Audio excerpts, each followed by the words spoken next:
Good afternoon and welcome to the Town of Riverhead Planning Board. Today is Thursday, February 16th, 2023. If we could rise for the Pledge of Allegiance, please. Pledge allegiance to the flag of the United States of America and to the republic for which it stands, one nation, under God, indivisible, with liberty and justice for all.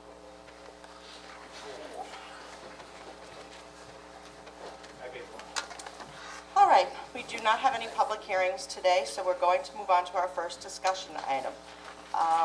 The board has invited Mark Habner to come up and speak from the Environmental Advisory Committee. Thank you for being here today. Thanks for the invitation, very much, thank you.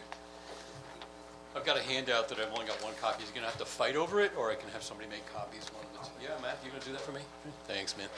Thank you. Oh, everybody wants to make copies, right? He's gonna bring back one for himself. Yeah. All right, thank you.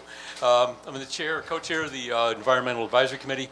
And I've given this thing, this is the third time I'm giving this presentation, and it's part of our Climate Smart Communities requirements. Actually, we'll fulfill our requirements for public education and outreach by bringing this here, and to bring it to the Civic Association.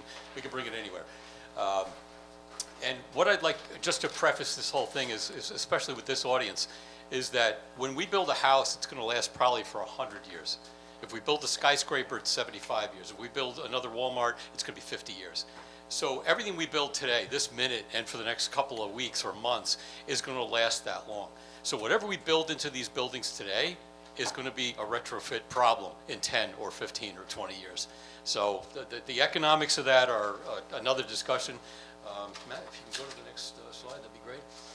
So breaking things down as always into social, environmental, and economic.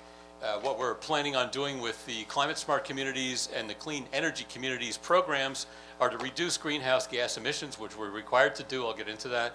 We're saving taxpayer dollars. We've already gotten 80 points for our Climate Smart Communities program towards bronze, which I hope to have by the end of this year. And that was through our engineering department. Drew and Jason. Jason's our portal guy who puts all the information, the documentation, the receipts for all the LED bulbs and everything else. Those go up to the state through Jason Blizzard. Mark, can I just interrupt you for Sure. a second? I'm not familiar with the advisory committee. Is this a committee of the town or the Yes. state or what? No, it's the town. It's one of the town committees: open space, parks, alternative energy. Alternative transportation. All those kind of people. Okay. So we've been around But for it sounded about. like you had some sort of requirements. We do. Actually, from the state, Yeah. we grabbed this team, this group of 11 people, and created an external green team. So our internal green team is engineering, legal, grant writing, the supervisor, and so on, accounting, of course.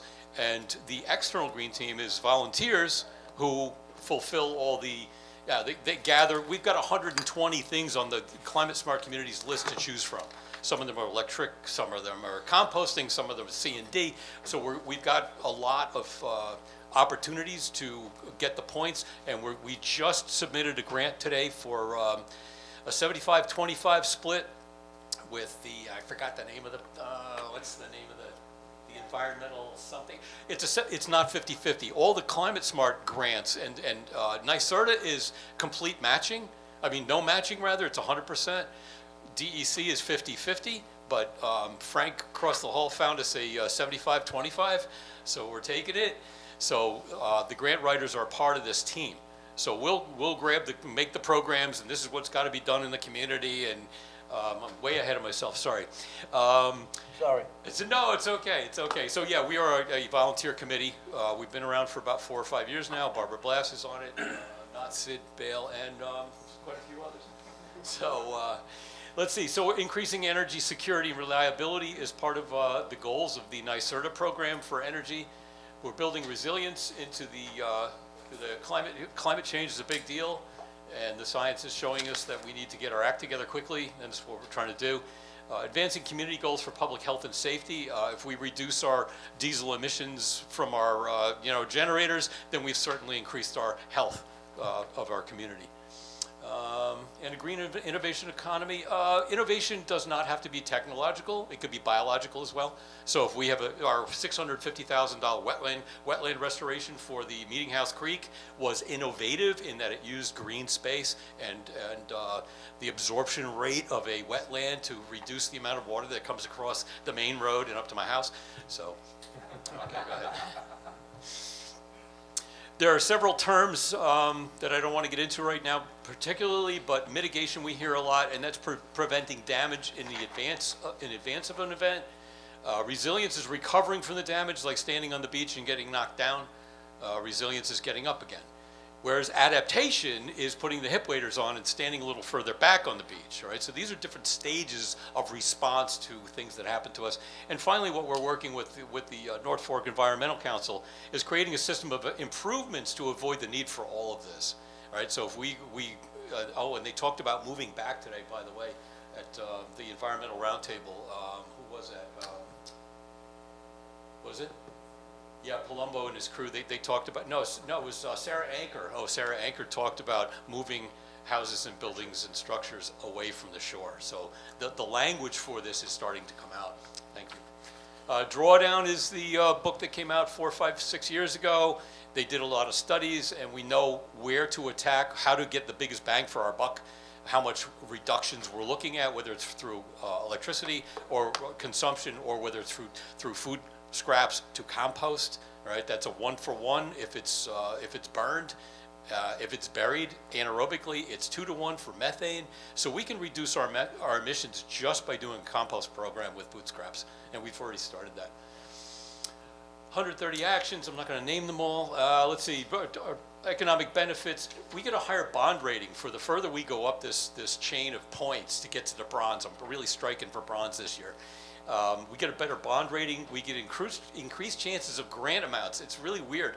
The more grants you get, the more you're eligible for. And I have a complaint about that when you're first starting out. I don't think it's quite right. So we're in discussion with the DEC about that right now. The other thing is, if we go to 40,000 people in this town, we're going to be competing with towns of 1 million. So I want a break point of maybe 250 would be a little more fair. But since we've only just got our first grant, well, we've applied for our first grant. It's a moot point. We only have 36,000 people in town. So again, carrying capacity, thinking about the number of people in town, what that entitles us to, or what it costs us. That's good. Yeah, sure, do the next one. So New York State law is the overarching, the umbrella law is the Climate Leadership and Community Protection Act. And what they're looking for is 2050 to be net zero by 2050. So every building that we put out has to create as much energy as it consumes, right? And that's not taking anything back down. That's not drawing down anything from the atmosphere. That's just breaking even. And we haven't got to that point yet. And I don't know if we've talked about stretch code. I mean, we've got a lot of tools in the box for us to use to get there, and we need to start. It's 2050 seems like a really long time from now, but it's 300 months. The Rev 2030 is the revising the energy vision, which is now 82 months, by the way. 2030 is only 7 years away, right? This is it. And we're supposed to be dropping our emissions by 50% per decade, right? So 7 years divided by 50, divided into 50 is 7% per year. So we need to be dropping our emissions by 7% for the town, for the housing, for the industrial, for the commercial. All of that needs to be dropping by 7% per year. We're certainly not doing that. I'm not doing that at home. It's hard. When you get to a certain point, getting that last bit of efficiency is very, very difficult. Landfills are closing in 100 weeks. That was confirmed by Ed Romaine today at the Environmental Roundtable. And what that means is all the construction and demolition has to be either trucked or railed off the island. All of our household trash is being burned right now because it's not being thrown into Brookhaven anymore. Our tipping fees are right now $95 a ton, and we're spending $150,000 a month in tipping fees just for household waste. That's through European American. And that number is not going to go down. As soon as we have to start burning more or shipping more, our costs are going to go way up. Thank you. This is the most boring slide on the planet, but it needs to be said that the New York State law is at the top. The CLCPA actually belongs at the very top. Revising the energy vision is next. Net zero 2050 is part of that. And if you split out, NYSERDA is being funded by the Department of State, DEC is being funded by itself. We have Climate Smart Communities, which deals with not just electric consumption, energy consumption and production, which is more the NYSERDA side. DEC will allow us to do recycling and composting, and there's a whole bunch of stuff that they've given us opportunities for that we're working on right now. Our task force coordinator is Jason Blizzard over in engineering. And one of the things that's kind of stuck in my craw right now is the greenhouse gas roll-up. They're doing an inventory. So what happens is that all of this information that we provide is going up to Albany. It goes even further up to RIT, up to Rochester. And they crunch all the numbers. They're in charge of all the inventories and the numbers and the reductions and keeping track of all the whole state. And I'm having trouble figuring out, and I want to throw this at you, I don't know yet, but I want to find out if we're going to be responsible for every home and every municipal building and every commercial building and every industrial building in this town for the amount of emissions they put out, then that greenhouse inventory is going to include 14 million square feet of warehousing. Okay, so I don't know yet. I will get back to you. I swear, I asked Jody Giglio this morning if she would help us figure this out, if she would get get somebody from NYSERDA to call me if we can get together. She and Fred Thiel and I are going to sit down and talk about all of these things, and I will get back to you on the certainty of that. But right now we're dealing with carrots. They're giving us all these points and grants and all this fun stuff. I got news, in 82 months, the carrots are starting to go away because every year the program drops line items. So the easy stuff is gone. And the harder stuff gets harder and harder. Even Southampton has gone to silver and they stopped. It's just not worth it. You get to a certain point of efficiency or effectiveness or the money that you spend to get these points and these grants where it doesn't make sense anymore. All right, we're not there yet, don't worry. Oh, thank you. So the internal green team is Jason and grants and code enforcement, engineering. The external green team is the environmental advisory committee. Frank Bayrod is our liaison. Ken Rothwell Sr. is our liaison to the DEC. So we've got our hooks into all of this through the town board and through our employees. We've got 80 points already towards bronze. And if we put all this stuff into the comprehensive plan, Sid, yeah, if we put this stuff into the comprehensive plan, we get another 12 points. All right, so all we have to do is take this stuff and put it in there and make it happen. That's why the comp plan is so important. Thank you, man. How many total points do you need to get to bronze? 120. So we have 80, we just need 40. I think we're on track to get those by the end of this year. I think we're going to be bronze by the end of the year. You know, it's a lot of work. It's a lot of paper and a lot of, you know, like how many times did you make presentations and where did you go? And do you have pictures? We have 2 repair cafes, one in where you repair broken things and send them back home with you. We've done 2. We did one in Greenport and one in Riverhead at the Senior Center. Our second ones are coming up in May in Greenport again, and June Father's Day weekend at the Senior Center again. So we've got our 2 that we needed to do for the 3 points that we needed to do. Jason come up with the idea about collecting the food scraps from the Senior Center. It is 100% of the municipality's food scraps, right? So if you had a cafeteria in Brookhaven and something else on the South Shore, and you had 9 different places creating food, they would give you points for the percentage of municipal buildings that you collected from. Well, we have one building, and we collected it all. So we've got 100% collection, which is 3 points.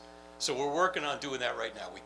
They counted the buckets, they dropped the stuff off at the farm, so we've got a lot going on. Complete streets is one of the categories. Sustainability elements is a category, and stretch code is a category. They want us to do this, and I talked to the fellow over at NYSERDA, Andrew Manet over at Malloy, and we had a chance last summer to get 10,000 extra points for free if we just adopted the code, but I was too late in getting that done, so we didn't do it. But they did say that whether you want to do it or not, we're going to get that in 2 years. So the stretch code's coming. So if you want to, you know, like bone up on stretch code, right? Yeah, good. Okay, thank you. Mark, I had a question. Sure. You're picking up all the food scraps from the Senior Center. Yeah. Is it special containers? How often is it done? Yeah, I wish I'd brought the bucket. We were picking them up, I think you were picking them up daily. During the summer, it's really kind of important that you pick them up Yeah. every day. Wintertime, you could leave them for a couple of months. Not this winter. Not this winter. Yeah. So we were on a schedule. We picked up from 9 households and 3 restaurants. So you've got residential and you've got commercial restaurant.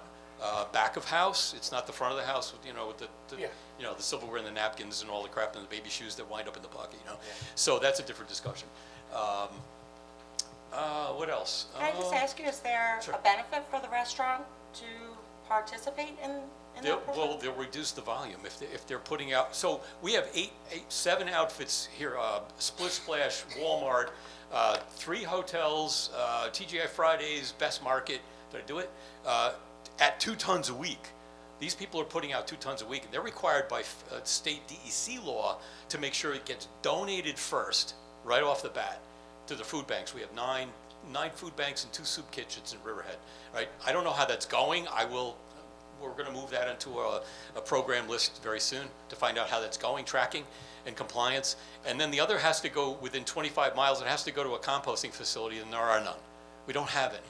Right, so that's what we talked to Al Krupski about, is like, can we get these things, funded through the state? Can we get like a bunch of them put together? Like, there's one over in Medford, Grounds for Appeal, Glenda Alvarado, and she's allowed 8 tons a week. Well, that's like 2 restaurants, or two grocery stores. It's not a lot. But if we could do a bunch of those, we would have it. And especially out here with the soils that we need to replenish, and that we've got so much, what are we, the second most productive farmland in the state of New York? People are listening to that, they're hearing that. And the DEC has made a couple of sidestep helper kind of things. They won't let us do more than 1 windrow, but if the next one's 500 feet away, you guys are good. Right, so they're not breaking the rules, but they're kind of like making it a little easier because they know we have to do this. So they're being cooperative, which is, big surprise. Okay. That's enough. So interdepartmental, working with Parks and Rec, working with the anti-litter department, the committee, which is Debbie Wetzel and her 2 friends, is important, because we can start thinking together and we get new ideas. I talked to Heather a little bit ago. I was like, oh, did you guys think of this? Did you think of that? It's like, no, we didn't think of all that, because if there's only 11 people thinking of it, we have 11 ideas. We expand that and start going interdepartmental and intercommittee, then we start getting more ideas and the synthesis of how these, the synergies of how these things are going to work. Parks and Rec can't wait to see compost. It's like, free compost, right? This is a good thing. Intermunicipal, we've already done. We had a mini summit a few weeks ago in Shelter Island. We had 28 people there from every sector talking about food scraps to compost, right? Whether it's going onto a farm, or if it's a compost facility, or if it's private, or if it's a public-private partnership, or if it's municipal only. We'd like to do municipal only here. I think Southold's going to be municipal only. We did a pilot program 3 years ago, 30 families, 30 days, and we collected a ton. 1,100 pounds of food scraps. So this can be done. We picked up 2,100, Drew and the crew picked up 2,100 pounds in the 90 days that we had our program. Picks up the containers at the various... Drew. No, Jason. Jason and Drew picked them up. Oh. Because it was only Okay. 1 or 2 days a week. It was only a couple hours. It wasn't a big deal, No, I'm right? just trying Yeah. to... So and it's gonna. We don't want to buy a truck. I mean, we went to Scarsdale and looked at that operation up there. Scarsdale's got their own big giant $300,000 truck. We don't want to do that. It's not for us, right? So every community is going to have a different way to approach this thing. There's going to be opportunities for small business with this. My dream is of a Peconic biomix. If we create some sort of a food scrap plus browns, you guys fight about browns here. I know you do. Right? The leaves, please don't pick up my leaves. Please pick up my leaves. We want the leaves because we can add this to the greens and make real decent compost.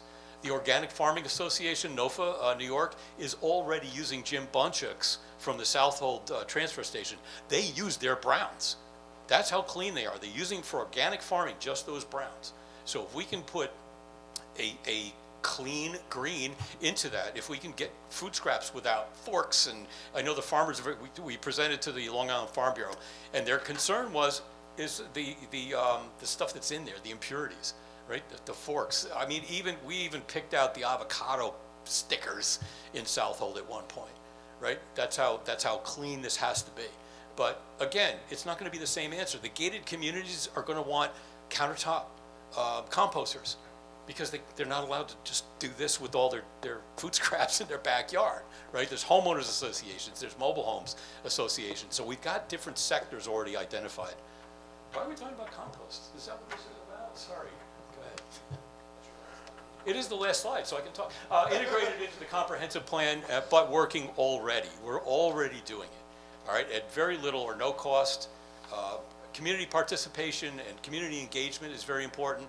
We've got Riley Avenue School is going to be our first school, K to 12, because the DEC put the schools off and the residences off till 2028. Right, they're going to be doing schools and hospitals and nursing homes next year. The following year, they're going to be doing restaurants. So they're staggering this requirement, but we don't have time to wait, and we don't have to wait. We can do this now. And we're going to be way ahead of it by the time the law comes at us and says, are you doing this? And yeah, we're doing this. And everybody says, yeah, of course we're doing this. So I want to get us ahead of that. So there you go. Thank you. Thank you. Mark, one quick question. Sure. How long does it take, you collect all these foodstuffs. I've got 8 tons of it. How long does it take to actually make it into a compost that's usable? 6 weeks. 6 weeks? 6 weeks? Yeah, hot air, and the aerated static pile is when they take tubes, they take Right. like PVC or the black, what do you call, yeah, the corrugated tubing with the holes in it, and you blow hot air through there, and you get it to a certain temperature so it doesn't kill the good bugs, but it gets rid of the E. coli and the bacteria. So, and it's a thing, it's like a science, it is a science. And we've got help from Cornell on that. Cornell Farm was taking our food scraps for that time, along with the Lavender Farm. And Cornell also has soil sciences, and they have, all the departments that work with the science that are already working with the farmers that are already talking about this. So, yeah, so the best is the aerated static pile. But if you want to do it in your backyard like I do, the lazy gardener, you just dump it in there, put some leaves on it, walk away, right? There's no science. Well, there's science, not a lot.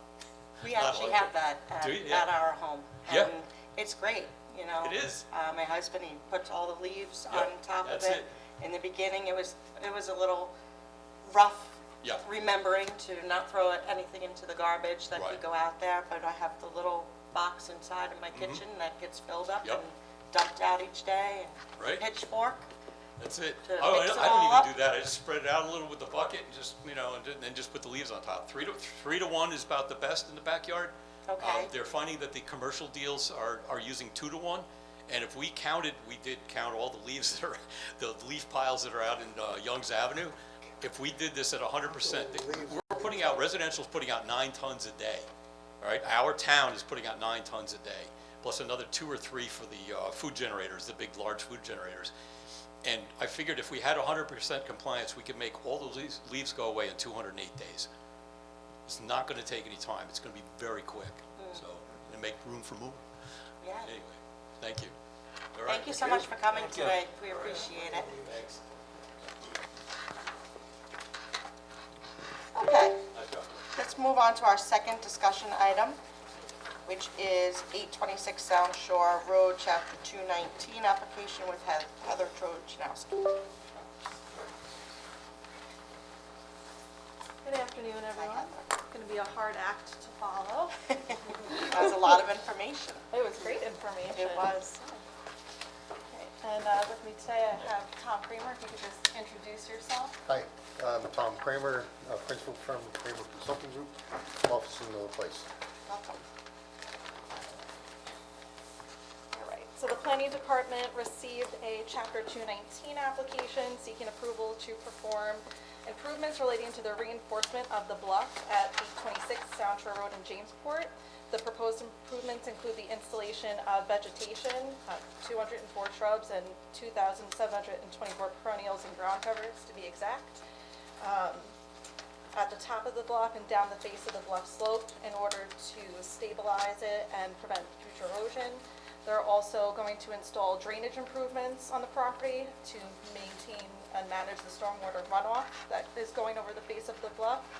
And 84 cubic yards of soil excavated from those drainage improvements and grading from the property, in addition to 100 cubic yards of clean fill, are going to be used to replenish areas of erosion and washout on the bluff and regrade it to its original contour. The subject parcel is located at 826 Sound Shore Road. It's particularly identified as Suffolk County Tax Map Number 600-8-1-7, and it's approximately 1.1 acres. It's located within the Residence A40 zoning use district, and it's located on the north side of Sound Shore Road and accessed via a private driveway. The action is unlisted pursuant to SECRA, so 4D to review is optional and not recommended. I would like to assume lead agency status and issue a negative declaration, as the application is proposing to repair, reinforce, and prevent future damage to the bluff, and there are no foreseeable negative environmental impacts. So I do have a resolution on the agenda today for that. The site's presently improved with a 2-story single-family dwelling and an attached garage, a rear wood deck, and wood bulkheading at the toe of the bluff. There is an existing landing and beach access stairs on the western side of the property, and they sort of meander down the bluff and they cross onto the adjacent parcel. Those stairs and landings were there prior to either of the houses being built. They're in decent condition, and they're not proposing to change those stairs or the landings at all under the scope of this application. And I don't know if you got a chance to look at my staff report during a site visit back in January. It was apparent that the majority of the stormwater runoff, it was traveling in a northerly direction from the rear of the dwelling to the top of the bluff and then down the bluff face. A significant amount of erosion has occurred over the years, and there was a considerable amount of washout in several areas seaward of the bulkheading.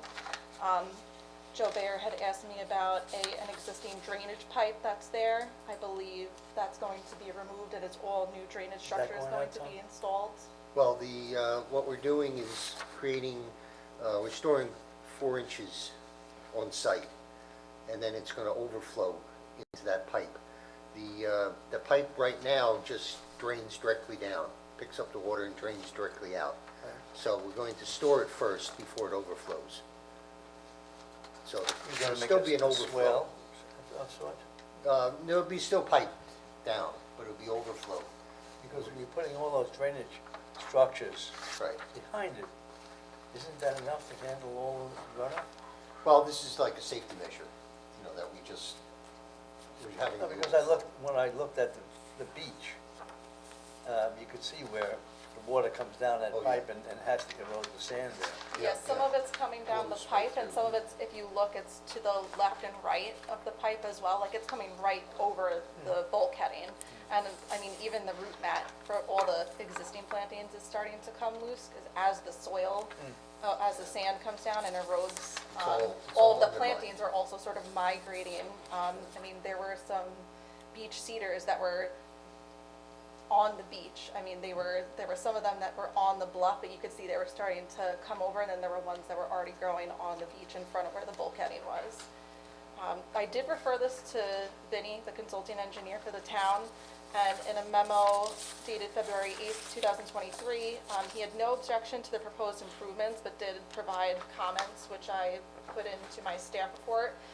One of them was about the drainage calculations, and he said, the required capacity for the dry wells, I guess what was proposed is higher than what's required. I'm assuming that that's in order to maintain more on-site storage and prevent Well, runoff. that's why I say you've got all those drainage structures you're gonna put in. It seems to me that it should handle everything. Yeah, it should. I imagine that it will handle everything that, unless you have a significant storm, then everything. But you will get it as soon as you finish putting it in. Go ahead. Yeah, right, I mean, unless we have, a significant storm, and then everything's gonna blow out, but this provides an overflow for it. The DEC requires 2 inches of storage, we're doing 4. So we're doubling the capacity. I noticed you haven't gotten anything from DEC yet.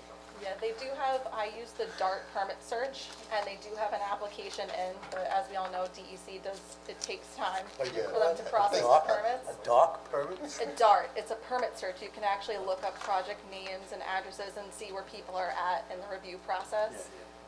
Yeah. This unfortunately is going to tidal wetlands, and they're terrible. Oh, yeah. Yeah, they're just, if it was freshwater, different story. Those guys are generally pretty quick. But tidal, they get something, and it's like a black hole, they fall into it. Yeah, if the work was limited to above the 10-foot contour, they probably would have gotten a letter of non-jurisdiction, but Oh, they're yeah. going right down to the beach. And I just wanted to make a note, they're not putting any machinery on the beach, nor are they taking beach access. Everything is gonna be staged in the driveway and then in the backyard of the property. I'm assuming the people who are gonna be doing the planting are gonna have to walk down all of those I was just gonna containers. say that, how you, you're They're talking gonna walk, about yeah. cubic yards of fill and fresh 100 cubic yards gonna go down by hand? Yeah, they do it all the time. Yeah. These guys that do this work, you see them quite often, the bluffs along Belterre and all. They go right down the face and they work on the face. But yeah, this is, I noticed there was a structure on the beach in one of the photographs. That was, I think, part of the landing for the beach stairs at the end, Oh. like right next to the bulkheading. Well, it's in the shadow, I just could see that. Yeah, there's a that's, if you look at the structure. first page of the site plan, it says deck, but it's a landing. So when you come down the beach stairs, the final stretch before you get to the bulkheading, there's a landing there and then stairs to go directly to the beach. and that's on the other property. It's very small sections on this property. But again, that's existed prior to, You also notice that you're gonna be removing the hay bales. yes, Why don't you leave them? DEC wants them gone. What, then now you're subjecting the toe to further erosion. So, Doesn't make any sense. Yeah, I realistically, mean, unless you're gonna put some armor across the, yeah. Well, I mean, we're just as soon legal, if that's what you want. But the DEC in the past has always wanted them removed. That's why they don't favor hay bales with, they'd rather have silt fencing. well, you're doing silt fencing and jute netting, On the that's top, all. yeah, Yeah, yeah. and I think you're doing a bit of terracing. Oh, yeah, there's in the terracing going areas all of the way down. washout. So I would like to, I have a resolution on to classify secret, issue a negative declaration, and grant approval with several conditions, one of which being adhering to the consulting engineer's comments, New York DEC permit, and any conditions that they may have within their permit, and then just a couple of housekeeping things Yeah. for myself. They need to delineate the CHA line on the site plan, and then I'd like for them to just show where they're setting up all of the construction and materials, that we have it Yeah, definitively on the plans. We have no problems with any of the recommendations. Okay. Everybody good? Yeah. All right, thank you very much. Thank you, Heather, good I job. appreciate you getting me on here. Absolutely. I'm leaving on vacation, catching a late flight out tonight. Good for you. Where you going? Enjoy. Down to Puerto Rico. My youngest daughter has a condo down there on the beach. Oh. So all three families are going down with all the grandchildren. Oh, yeah, boy. that's great. Put the three of them together, it's hell.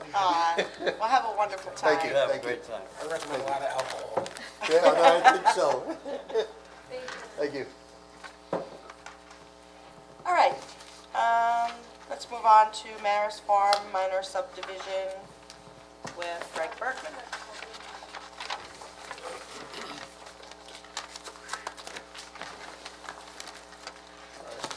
Hello, everybody.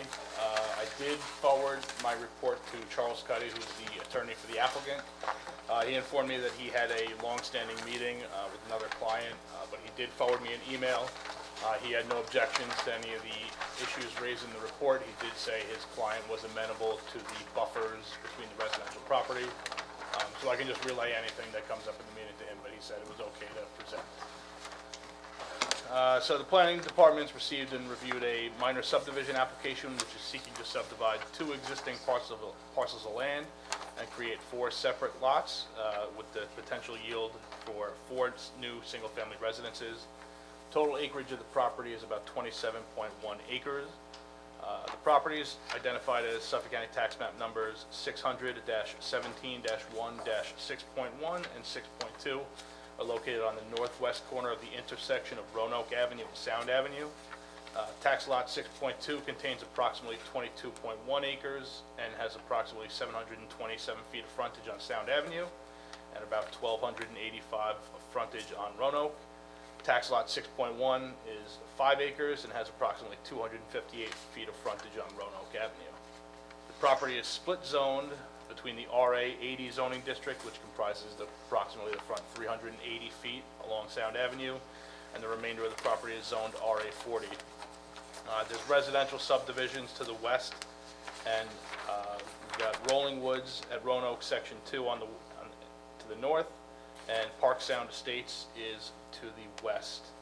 The property currently contains the Maris Farm Stand along the frontage with Sound Avenue and its related parking area, and there's several agricultural structures located on the northwest corner of the property towards the limits of the cleared agricultural area. Rick, is the road going to be dedicated to town at any? No. We'll get there, but it is not going to be designed to major subdivision standards, so it's effectively going to be a private driveway, will not be dedicated, will not be maintained to the town. So the property is presently, the southern portion of the property is presently cleared for agricultural production, is surrounded by an 8-foot tall deer fence. And as I said, there are several agricultural structures near the northwest corner of that agricultural parcel. The residential property, portion of the property does contain some steep slopes near its northern property boundary. The elevations on that residential site range from about 180 feet above sea level down to about 123 throughout the site. The proposed minor subdivision is considered a type 2 action pursuant to SECRA, as the proposed 4-lot minor subdivision conforms to the RA 40 and RA 80 dimensional requirements. So tax lot 6.2, which is the 22.1 acre parcel, is subject and is currently encumbered by a deed of development rights to Suffolk County. That was recorded in a contract of sale. Is that where the lavender? That's what, the lavender farm and the farm stand, that's all, and the agricultural structures, all of that is located on tax lot 6.2, which has the development rights sold. There is no residential development potential on that. That deed of development rights restricted the 22.1 acres to agricultural production and support structures. It laid out where barns and agricultural structures could go. It laid out where the farm stand could go. And it did cut out, they specifically cut out that 5-acre portion on the northeast corner where the residences are going to go. That was specifically excluded from the sale of development. Was that taken out? That was going to be my question to you, with the barn and whatever. Well, That did not include this. No, so if you look on figure 1 on page 2 of my staff report, shows the 22.1 acres where the development rights are sold. That's outlined in red. And so the 5-acre portion outlined in green, that was specifically excluded from that sale of development rights. And, in that contract, they specifically said that it could be developed under applicable zoning. So that's what they're in here for now. I will refer it to the Suffolk County Farmland Committee, even though it was explicitly stated in the contract. I'll just cover my bases and just refer the application to them. Why is that lot included in this? The 22 acre lot? Why is it in So- the application if there's no development rights on it? I have a feeling that when they did the development rights, the way the 2 tax lots were created, I have a feeling it was just done by deed. I don't think it was a formal subdivision. So when they do the sale of development rights, that's something we've seen consistently where they just record deeds and they kind of get new tax lots. So I don't believe there's ever been any formal subdivision. So if at some point they go to the health department, right now I have a feeling the health department would recognize the entirety of the property as one lot. But when you said somebody cut out the 5 acres, Yes, isn't they that? were. That was the deed of development rights. Right, they were. The legal description, so I mean, the deed of development rights was, negotiated between the property owner and the county. They, legal descriptions described that 5-acre parcel where the development rights were intact. The county allows that without a subdivision? This is not No. what, No, I don't think it shouldn't it's, happen, but it's When done. they go in, they're gonna have to do a subdivision first. Yeah, so I mean, that's what they're doing now. They're coming in to legalize it. But I mean, it's not the first time I've seen it. It's happened several times that this board's reviewed applications after the fact to legalize, building lots that were carved out of deed of development rights properties. It's not us looking the other way, it's the. No, I mean, isn't it? We don't know anything about it at the time. So this will end up with its own tax map number and meets and bounds description? So, yeah, so I mean, the way the subdivision is kind of structured, so it is 4 lots. Lot numbers 1, 2, and 4 will have, they're located on the residential portion of the property. They'll kind of be separate. Lot number 3, which does have a flag going out to Roanoke, that's gonna, they'll retain their building envelope area, but it's also gonna contain the farm lot. So whoever buys lot number 3 is gonna be buying, probably a 1 Right, but acre. right below that, it says, there's also a 3 with development, right? Yeah. Instead of, Oh, so, yeah, so there are some, I did refer it to Vinnie, and he had some comments as well, and I incorporated some of them. Just clarification as to, meets and bounds descriptions, and describe exactly where the building rights are intact and where the development rights are sold. But yes, effectively, lot number 3 will contain 22.1 acres of the development rights sold property. They will have the ability to build a house within this buildable area, and then it has a flag lot going out to Roanoke. there's Three has all the remaining property. Correct, so 3 has the residential property Right. and the 22.1 acres. So if someone's gonna buy that property, they're gonna buy a building lot that's attached to a 22.1 acre. Nice I- lot. That's a question. To avoid something here, are they trying to avoid a major subdivision, like, what are they doing? Why don't they create? Well, so I mean, that? there's only 4 lots, so I mean, there's no way, I mean, this board, and I mean, we did the same thing with the Holly Tree subdivision where clustering was required. I mean, if there's no development potential on a 22.1 acre farm lot, it wouldn't be considered a major subdivision. So why would they do this? I can direct that question to Mr. Cuddy. I mean, we're presented a map. I just wanna make sure we're not missing something. I just thought they needed, wanted to get access to the fields I mean, I would think Yeah. if you're, through lot 3. part of the problem that we see when little 1 acre building lots are carved out is because the intent is you want to have a farmer, they want to be able to farm their property. I can seek clarification from Mr. Cuddy on that. Also on the road, who's responsible for it? On the what? The road, snow plowing and maintenance? It's gonna be a common driveway. It's gonna be a private driveway. They'll have to come up with an easement agreement, and it's not gonna be a town road, so it's gonna be effectively a private driveway. Yeah. It's not a major subdivision, so it doesn't have to meet town standards, will not be maintained by the town, won't be dedicated, so they're gonna have to come up with an agreement for maintenance, paving, repair, snowplow, et cetera. The map seems to show a fence line. It goes on the west side, then it seems to loop around a couple of times. You see that? Is that fencing? Yeah, there's deer fencing all over there, Joe. It's just a strange way to... It's tough to tell if that's deer, because I know deer fencing Yeah, he it said goes it's on the along west all the side, property right. line. Yeah. I don't know if that's limits of that might be limits of clearing of This the, whole piece is deer fenced, and then there's a divider separating the woods and the farm. And You he mean has, the dirt road? The dirt road? Yeah, it's a dirt road, and on the north side of it, where the woods are, it's a separate lot, because he has his goats and sheep and all that running around there. And then the farm lot has a fence between them. yeah, I think that line is the limits of existing clearing on the property. I think that's the wood line. Well, maybe these people think that they can do a minor and then come back into another one. No.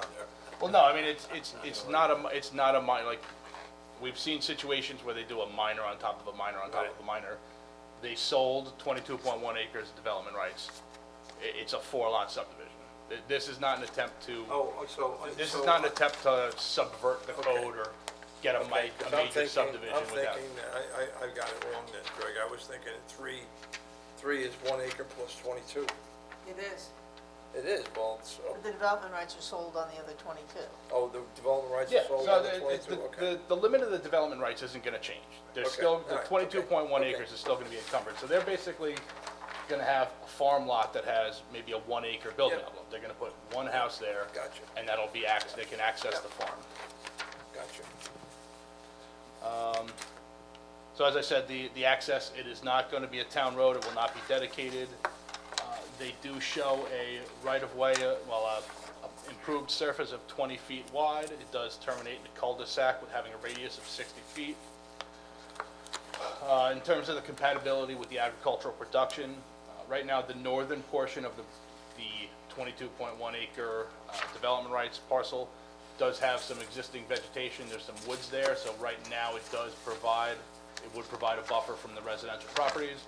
However, the deed of development rights does allow for the entirety of that property to be cleared and used for agricultural production. So I just recommended like a buffer on the residential properties to just help screen from some, agricultural activities, dust, noise. That was the buffer Mr. Cuddy was referring to, that he had no objection to for his client. I do recommend a buffer along Roanoke Avenue to help retain some of those trees rather than just cut down all the trees along Roanoke. Just help provide some screening from the right-of-way.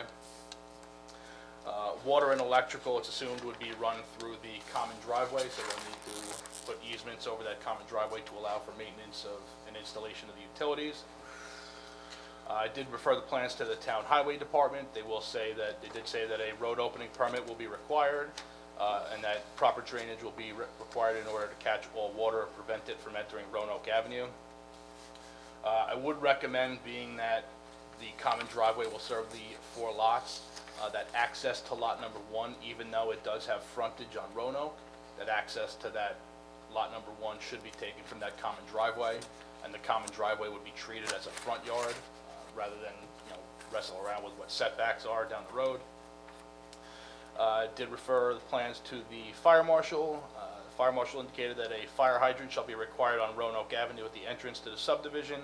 The main shall be sized to provide fire flows for the homes built and for the other homes in the area. I just commented on the plans conforming to the building code and fire code, and any potential extinguishing systems or fire alarm systems. I did refer the plans to Vinnie Gaudiello. He had a number of comments just on the contents of the map, what it needs to include. I did recommend including 2-foot topo on the property, just because they provided spot elevations, but it doesn't really paint an accurate picture of the topo on the property. Like I said, towards that northern end, it does get up to about 180 feet. It's like a peak right there. Yeah, I mean, it kind of drops off, so the board should see that, road and drainage details and design. Referred the plans to the Riverhead Water District. The property is not located within a Riverhead Water District extension, and right now, the closest water mains, there's a water main up on Roanoke Avenue at Linda Lane West, and there's a water main on Sound Avenue. So the Water District did send a request letter for a map and plan to be prepared for this project. That's probably going to be the biggest lift for this project, is to try to figure out how to get water there. What about South Drive? Is there anything on South Drive? I can double check, but I don't think so. I mean, the comments from the Riverhead Water District were that the closest main was at Is there? Linda. South Drive, if there is water, that could be an option, but that's something that's gonna come out through the Water District's map and plan when they go through the engineering of how best to serve the property.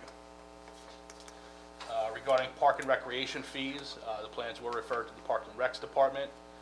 In an email dated February 9th, the Parks and Rec Superintendent said that due to the traffic and availability of parks close to the area, the Recreation Department would not recommend a park be provided on site, so they recommended the cash payment in lieu of building parks.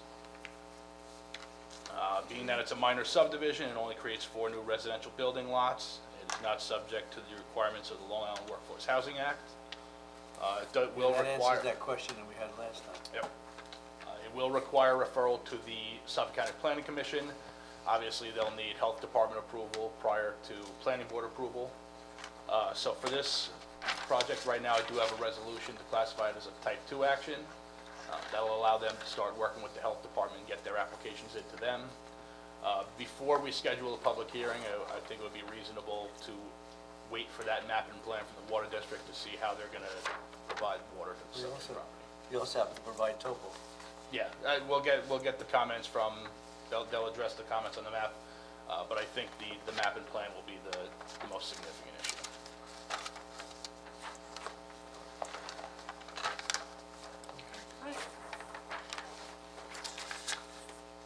Everybody good?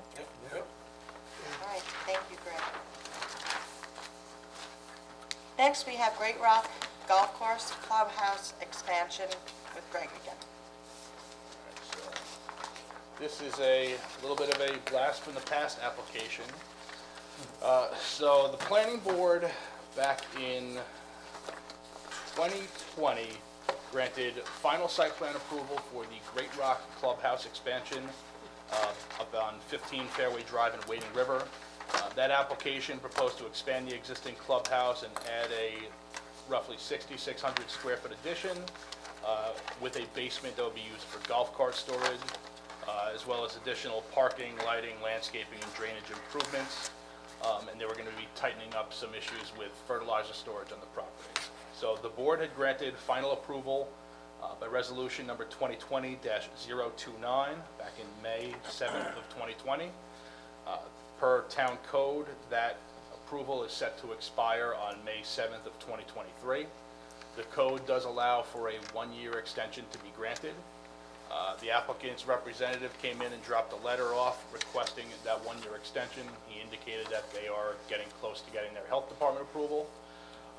So they're looking for a one-year extension, which is allowed by town code. I did write into the resolution that's before you that basically this is the final extension. There will be no further extensions. If this approval lapses, they'll basically need to come in and start over with a new application, new site plan fees, et cetera. All right. Very good. Thank you. All right, do we have any public comments on the resolutions? Before we do the resolution, I do have a comment. The resolution that I have for the farm subdivision listed as 10, and here it's listed as 11, which is it? 11? Yeah, Okay. yeah, the agenda is the most accurate as far as the resolution numbers are concerned. Okay. There was a duplicate 10. Yeah, because they will change. They all changed, so. Move the Maris Farm minor subdivision, so moved. Second? Vote, please. Bear? Yes. O'Day? Yes. Nenaro? Aye. Nacesky? Aye. Woski, yes. I move resolution 2023-12-826, Sound Shore Road, Chapter 219. Second motion? Vote, please. Bear? Yes. O'Day? Yes. Nacesky? Aye. Nenaro? Aye. Woski, yes. Sorry. Resolution 13, Great Golf Course Clubhouse Expansion Extension. Resolution granting a one-year extension of a final site plan approval granted by the Planning Board, resolution number 2020-029, dated May 7, 2020. I'll second. Vote, please. Bear? Yes. O'Day? Yes. Nenaro? Aye. Nacesky? Aye. Woski, yes. Okay, do we have any public comments on all matters?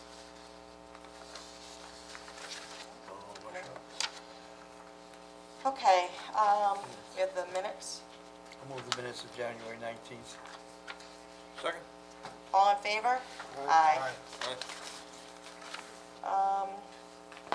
Other business, I have a couple questions for Jeff and Greg.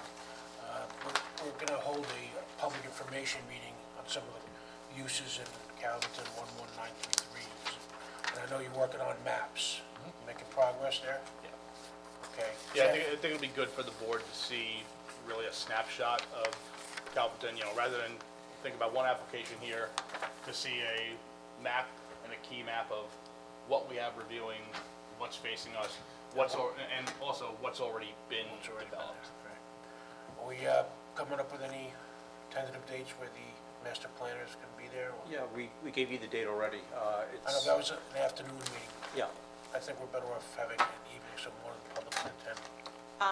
We actually did discuss this and trying to get everybody together at the same time to be able to have them here in person as opposed to Zoom, because we have seen that the technology has kind of been hit or miss a little bit, that it would be better since it was already ready to go and they're able to be here. People can, if they're not able to attend, they can watch it on TV. They can see everything that's said. There's not going to be any comments from What's the date? the public at that time. second meeting in May. May Yeah. of this year? That's how hard it was to get everybody to be able to be on the same. Well, it's not just a I still question of think getting that everybody we- together, it's a question of getting all the other committees, meeting with all the other committees, getting all the background data accumulated and assimilated, so that when they come to see you, they already have some hard data to give you. It's not just it's not just a dog and pony show presentation about what the comp Are plan they is. gonna, are they we gonna come in also- at 2, and then we'll have a regular meeting at 3? Something like that? No, they're coming in at 3 o'clock, and we were just going to vote the meeting just for them. Oh, just then? Oh, okay. I still recommend an evening meeting. We do have community members that are gonna have input also. I don't know why these people can't take one night and spend an hour. I don't know how Well, much if they're they're making. here in but the for much afternoon, money. why can't they stay for the evening? Okay, we have one other letter from Peter Danowski under the... I'm trying to get to the bottom of this Oh, first, Dick. I thought you were done. Excuse me. That's purely a planning board decision. All right, let's put it to a vote. What's that? Straw vote, I would go with evening with public comment. What are we voting? I'll go along with what everybody else wants, it doesn't matter to me either way. Well, I wouldn't cancel the afternoon. I'd still have the afternoon meeting for So us, do two? and then let them do it for the public at night. Well, they wouldn't be here for now you're just having an evening meeting then. So then we'll have an afternoon meeting and an evening. Well, who can't be here in the evening? The question is does the planning board want to meet with the consultant during the afternoon meeting or an evening meeting? And that's what the debate is, or If discussion you want is the right now. meeting to be meaningful, I think it should be in the evening, because I want to know about these uses, and I know a lot of people in the public want to know about these Well, uses. there's a two-part question. One is the time. The second part is, is it just be a discussion between the planning board and the consultant? Because the consultant wants to hear from the board.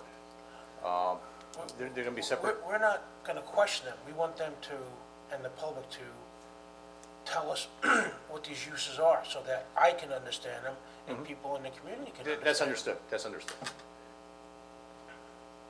I kind of felt like possibly it would be better to have comments at another time so that they're not I agree. directed at I agree with you, people Joe. sitting here, that And it I don't know, then, it tends to get a little intense. I want to hear from the public, of course, you know, that's important, but I think, it's a pretty big issue around town. Regular Riverhead people have a lot of concerns and questions, as I do. I don't understand these uses. I want to know exactly what they are. High cube, and I want somebody to explain it in layman's terms so that the general public and us can understand it. And if somebody has a question, why would we not want to hear from them? That's my thought. I absolutely agree with what you're saying. I just, And we don't have to I make think this, we don't that- have to make a decision right here and now, so it's something that you can think about. And again, it's going to be the May meeting, so that's when they have it in their And, queue. why May? I mean, Because we have a whole series of other meetings and data processing that we have to get through to get to that May meeting. So May 18th? Yeah. Is it the second, That's the second, yeah. It's May 4th or May 18th, May 4th is the 8th. And we don't have to make a decision right here and now, so we have time. So in any event, I the don't see plan why is both not to couldn't allow take place at the questioning, same just to listen? That's the question for the board. That's what And- that's, Eileen, that's what they're discussing. just a sec. I would just ask, what was the intention? Was it to not just listen, or was it to listen and ask questions? listen, ask questions, and learn what these uses are, because myself and others don't understand them. I'd like somebody to explain it to us, so these things that weren't contemplated in the master plan can be understood, so we can make an informed, semi-intelligent decision. And a lot of people in the public don't understand it either, because I hear it all, I hear it quite a bit. Right. My point again is that we want to hear from them. Let it digest a little bit. Let us watch it back, take it all in, let the public think about what their questions are, let them come They'll another certainly be time for invited. the... They'll certainly be invited. Oh, absolutely. It's an open meeting.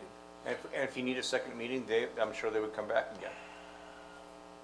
So again, you have options. This is a fluid process, it's not a one and done. I think in order to get, to really be efficient with it, the consultant should come to the planning board inform you guys. These meetings are recorded, they're easily accessible on the town website. You know, rather than it kind of be a free-for-all and people try to come up with questions on the fly and, oh, he said this and let me respond to it, have an information session with the planning board that can be viewed by the public. They can watch it, they can digest, like I said, they can digest it, think about what they want to ask, rather than put everyone on the But we're spot, you know. precluding them from participating. That's my point. You guys do whatever you want. You got time to think about it. Well, isn't the 3 o'clock meeting considered a work session?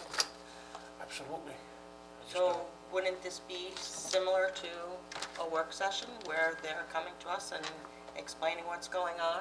Whatever And then the board wants. we address it further on? It's difficult for the public to get here in the Well, afternoon. we're gonna have it- Everybody we're says gonna have- it's very difficult for them.